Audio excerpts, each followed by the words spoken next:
On straight handoffs yesterday, removing the one wildcat play and the one run by Jacoby, your backs got 34 yards rushing on 23 carries, which is obviously very poor. When you looked at the tape, was the offensive line simply not creating holes? Was that entirely the problem, or were there some runs where Miles and Savon could have achieved more but didn't?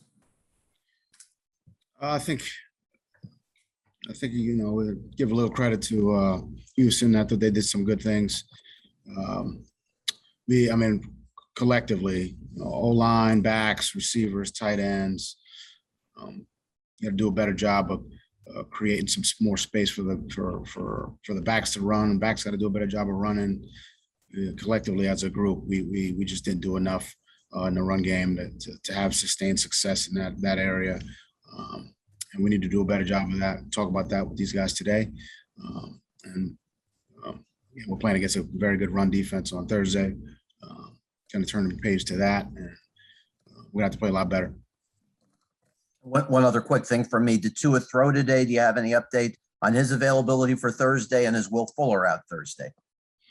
Will be out. Will Fuller will be out on Thursday. Tua has not thrown yet. We'll see him a little later. Thanks, Brian. Daniel. Hey, Brian, I wanted to ask specifically about the offensive line. As you're kind of halfway through the season and you've settled on kind of a five-man line for the past couple of games, are you pleased with the progress that they've made? And has there been any thought to maybe give one of those young guys like Robert Jones or Greg Little an opportunity? Yeah, every week we look at, the group, evaluate it. But we got to do a better job on the offensive line. We got to coach them better. They got to play better. So we'll look at, areas to improve that unit. And, those guys you mentioned, they're part of those conversations for sure. Yeah, and I may have missed it at the Barry's question, but did you have an update on Greg Manx? Yeah, Mans, we're still running some tests, but looks like it's something that'll keep him out this week. David Lang. Hey, Flo. When you're evaluating a player, how important is their ability to stay healthy in making an evaluation? And do you believe in the concept when people describe a player as being injury prone, or is that something that coaches don't think about? Look, availability is a big part of playing in this league. I think that goes without saying. I think our guys, they work hard to in the off season, in season, nutrition, sleep, strength training, to do everything they can to withstand the rigors of an NFL season, NFL game. So, we need as many able bodies as possible to play in this league. So obviously it plays a role, but again, injuries happen in this league. That's just part of it. I think we all understand that at all positions. Every team's dealing with them, and that's why we spend so much time on the guys who were backups to prepare as if they're going to be in there, because oftentimes that ends up being the case. Now, do you think specifically with Tua, is there a concern whether he plays this week, whether he doesn't play this week? Is there a concern that you may not get enough of him on the field this season to give a proper evaluation of what he can be for this team moving forward? Look, I think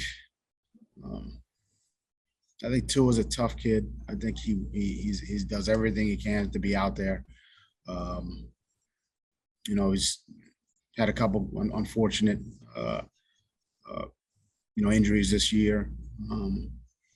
But when he's been in there, he's played well. And look, he's a tough kid. He wants to be out there. He's going to do everything he can to get out there. Travis. Hey, good afternoon, Coach. I wanted to ask you about your young safety tandem who have gotten an uptick in pass rush and overall production the last couple of weeks, getting after the quarterback. I was just curious to get your take on the the value of having safeties who can both come down and show pressure, but also flip out and get to the deep part of the field? I think it gives us, I think both those young guys are doing some good things. And, when you have guys who can play, down in the box, play in the deep part of the field, do a good job of disguising. Are they blitzing? Are they going, playing in coverage? Are they playing a man as its own? I think that gives us some flexibility defensively. I think those guys are improving in those areas every week, and it's helping us. Alan? Hi, Brian. It looked like late last week to us, at least based on your comments, that Preston Williams was trending as though he might play yesterday. And turns out that he was inactive, and Kurt Merritt got snaps after being elevated from the practice squad. So I'm wondering whether you can shed some light on the decision to make Preston inactive and whether you think he might play Thursday night. Preston will play Thursday night. Can you shed some light as to why he was inactive yesterday? I mean, there's a lot that goes into it as far as things that, happen at practice, happen, within the building. But, I expect him to be up on Thursday. Can we say Sorry, Alan, I didn't realize you were. a quick follow-up? Based on your comments there, then should we assume there was a disciplinary issue again yesterday? No, it wasn't a disciplinary issue. It was, we just felt like we wanted to give Kirk, wanted to elevate him for, a number of reasons, kicking game, offensively. He practiced well, last week. So that was why he was up. Thank you. Al? Brian, it seems like for years, when you think of the Ravens, you think of how physical they are, especially defensively. What have you seen on film from them as far as living up to that reputation this year? More of the same. I mean, it's a well-coached team. They're physical. They run the football. They do a good job stopping the run. They play well in the kicking game. So definitely a physical team. And, we're going to have to, play a physical ball game, play a disciplined ball game if we're going to have any success. How do you rate your own team in terms of playing physical football? And I think we've done it in spurts. I think we got to be more consistent across the board. But I think we're certainly capable of playing physical. We've done it at times. We have to do a lot more of it. Omar? Want to ask you about the offensive line play. How would you evaluate it from the Houston game? Obviously, it's been an issue all season, but it seems like there was a ton of pressure against Houston, and also needed to get an update on Greg Little because he hasn't been active all season. What does he need to do to get into that mix of guys competing for playing time? Well, to answer your first question, we've got to be better along the offensive line. We got to do a better job in run game. Got to protect better. Those guys, our guys, understand that. It's something that's we put an emphasis on, really on a weekly basis, on a daily basis. We didn't do a good job yesterday, a good enough job. And specific to Greg, Greg's done a good job in practice. It's been inactive, really the entire year. And that's a conversation we had this morning about potentially getting him up and getting him some playing time. So we'll see how that goes this week. Daniel? I want to ask about Noah. For the second straight game yesterday, he was active but didn't play any snaps. Just wanted to ask what was the thinking behind that, and is he not showing enough to at least maybe even contribute on special teams? Yeah, Noah's actually he's done a lot of good things in practice.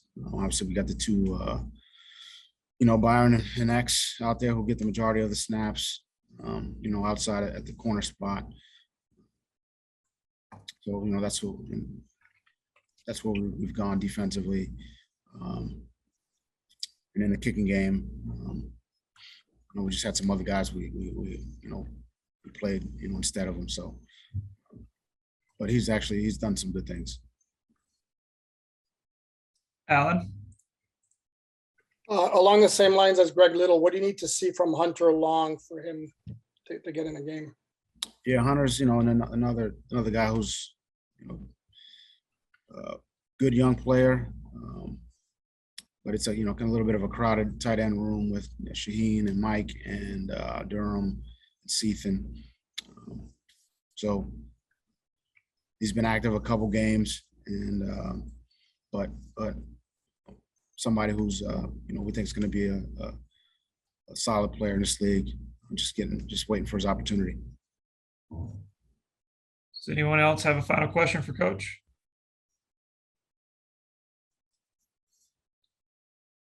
Go ahead, Omar. When you play a team where they pride themselves on their physicality on a short week, how much do you have to talk to the team? Well, obviously the opponent is high caliber, but how much do you have to talk to the team about how physical the game is going to be? I think our team understands that. I mean, we talk about playing physical every week. That's kind of you have to do that in this league if you're going to have any success. So they understand that. I think we all understand Baltimore is a physical team in all three phases. And again, if we're going to have success in the game, it's going to start up front. It's going to start on the offensive line, on the defensive line, and really across the board. We're going to have to play a physical ball game. All right, we'll take one final question. Last question, Barry. Ideally, you probably wouldn't want to burn elevations on a guy who doesn't get into the game. Beagle did play 3 special team snaps. He didn't use him on defense. Was the thinking that you might need him if Jerome couldn't go in terms of changing linebacker positions, or was there another reason why he was elevated but didn't play on defense? Yeah, I mean, we were, I think you're hitting hitting it on the head with Jerome. He went out there and felt good, and we kind of had to have a little bit of a backup plan in case he wasn't able to go. But you're right, you don't want to burn them, but we were in a little bit of a scenario where, we the potential for Beagle's play or his snaps to increase, with Jerome possibly being a little bit limited. We felt like that was what was best for the team.